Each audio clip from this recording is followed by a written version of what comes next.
We're exploring the trailside geologic and natural history of Missouri's 240-mile Katy Trail State Park, following the old Missouri-Kansas-Texas rail line, here on Ozark Outsider. See our introductory video for more on this project. Here we're riding the 39.5 miles from Augusta to the trail's eastern end at Machens. This segment follows the Missouri River beneath long stretches of bedrock bluffs, past a fascinating sandstone quarry,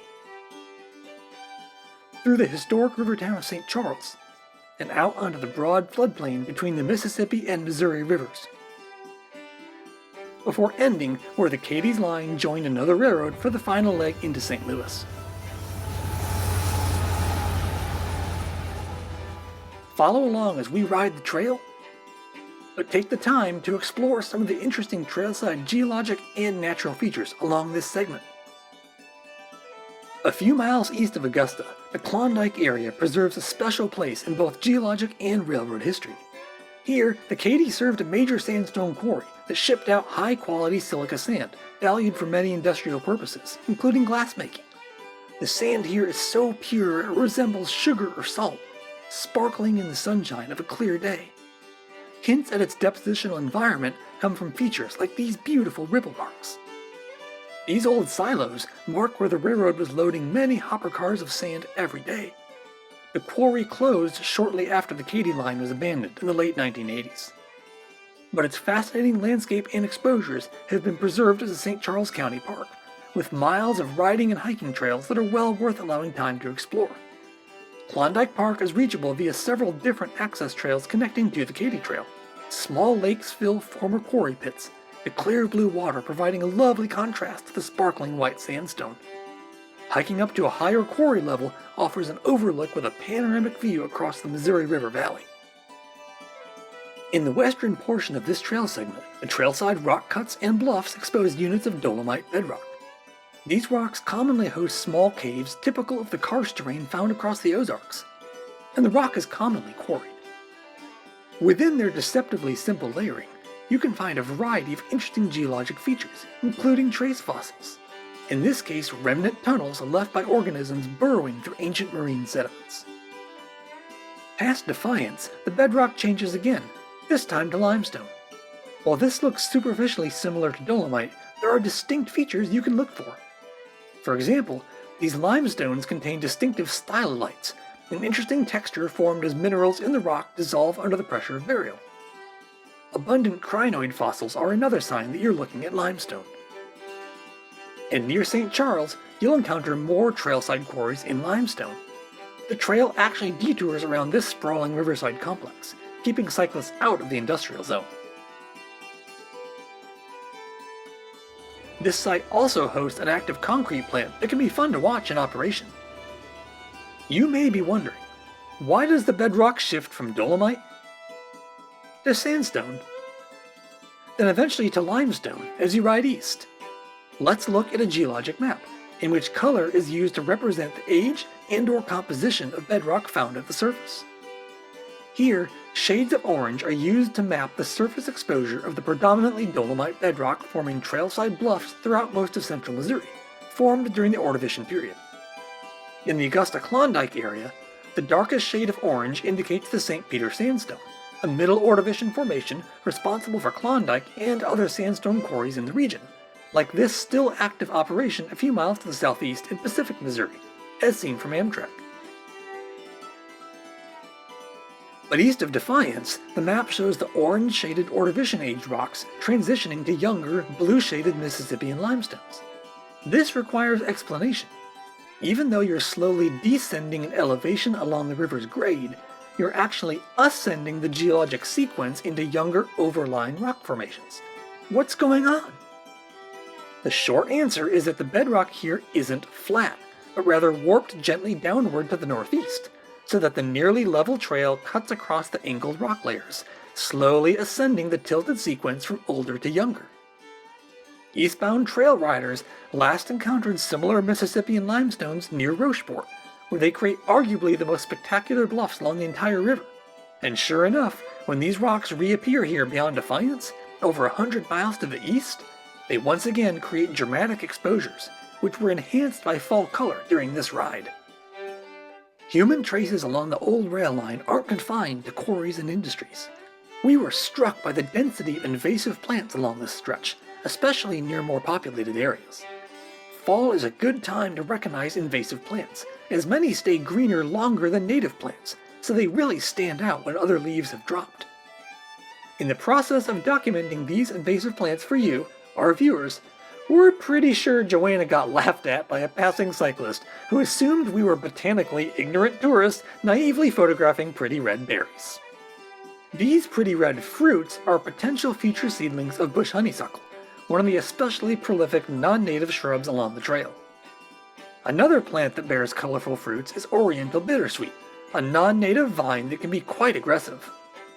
These prolific fruits, that aren't yet red and ripe, belong to the Japanese spindle tree, a non-native shrub that hasn't topped the invasive species charts yet.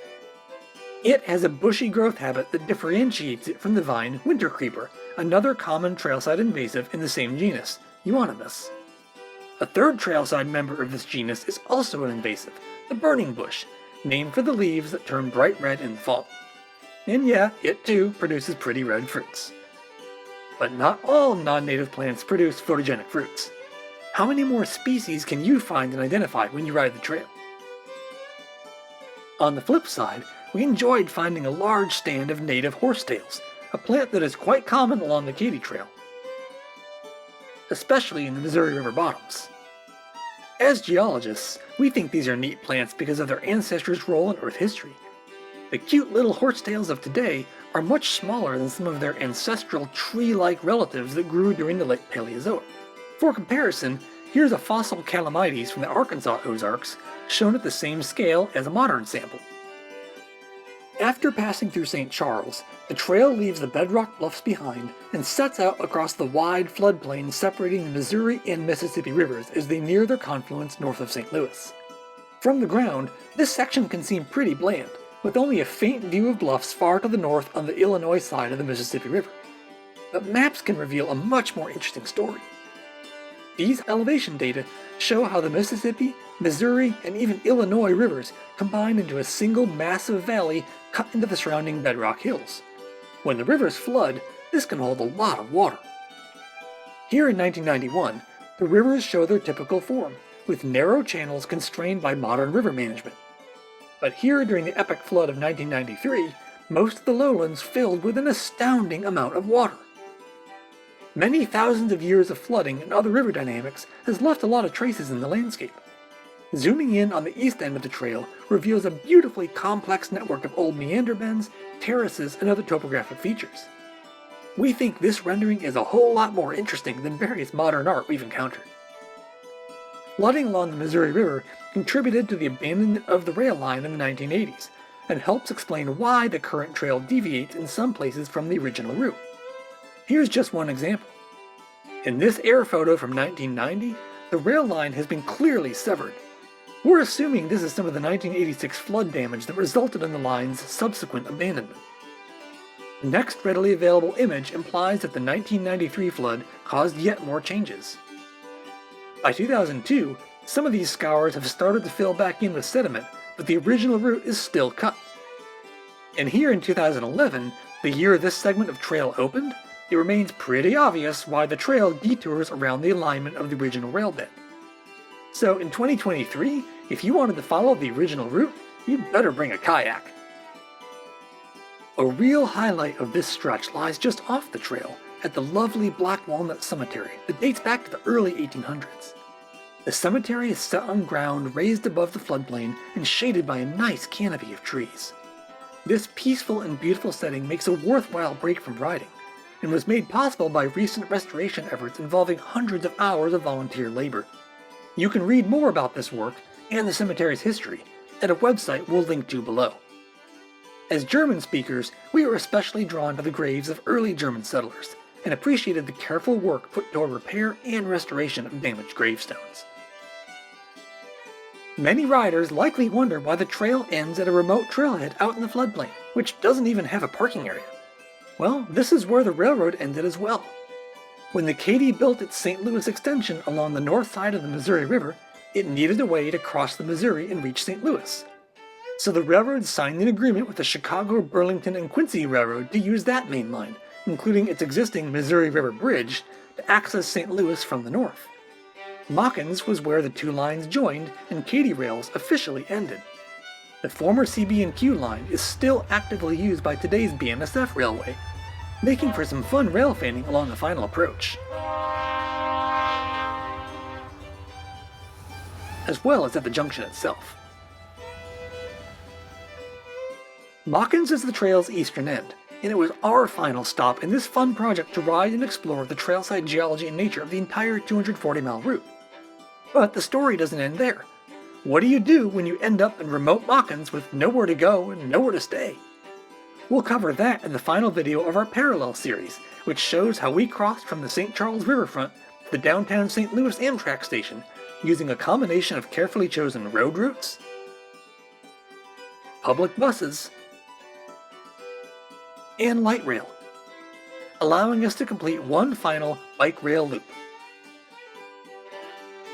Be sure to check out all our Katy Trail content, including videos on specific sites of interest along the trail, now conveniently collected on our website.